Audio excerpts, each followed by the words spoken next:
As I was thinking about what to say about Glenna Luchei's contribution to American letters, I was suddenly. I hope I don't get too choked up in thinking about this, because I was thinking about the time that I first met Glenna Luchei in the autumn of 1984 in the same room with a name that I always feel privileged to be able to speak out loud, George Hitchcock. Let us think for a moment about this man's tremendous contribution. At any rate, my first encounter with Glenna was, I believe, at the Arroyo Grande Library, when George Hitchcock gave one of his very rare public readings, and he was accompanied by a sitar player. Do you remember that? Where the sitarist did a little bit of a raga, and George read one of his extraordinary poems, I think from The Dolphin with the Revolver in His Teeth, and it was yeah. So ever since then, I remember seeing Glenna's face as George read and as the sitar music played, and I thought, this is a poet sitting here in front of me. I'd never read any of your work, but I could tell just from the way you listened that it was real. When I think now of Café Solo and all of its incarnations, the words that come to me are independence, integrity, unpretentiousness, and dedication. And I think those four. No. No. Either all words are dirty or none of them is. I don't know which it is. So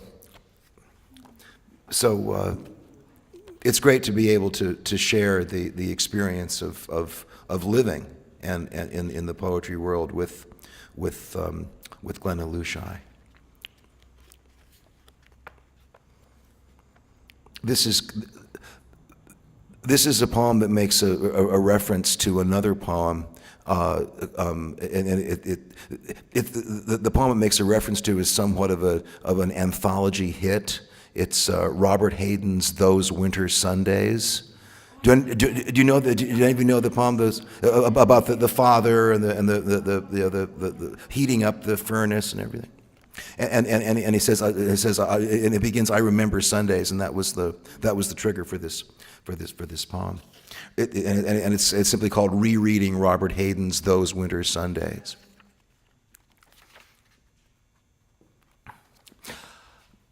I remember Sunday morning shirt buttons and shoes, and the rain that gave the world an aroma of rainbows rubbed with tar.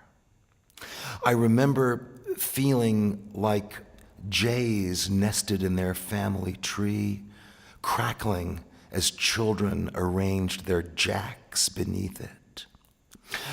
I remember a walk past thousands of solid citizens who had monkeys rolling inside them, wanting to share the sunlight with those monkeys, give the rest of the world's candy to the trees. I wanted the sound of falling ice, rivers in motion, healthy mallards floating past thorn trees, binding us to our fate. I wanted teenage energy, perpetual rhythms, undercurrents of October's dreadful burly beauty, which veils reason as damp games burst into scarlet buds. I wanted to tease darkness into greetings. I built a better way, night by night, out of the lumber of what daylight left behind. Heavy, dry lumber that burned a long time. Glenna, George Hitchcock, thank you.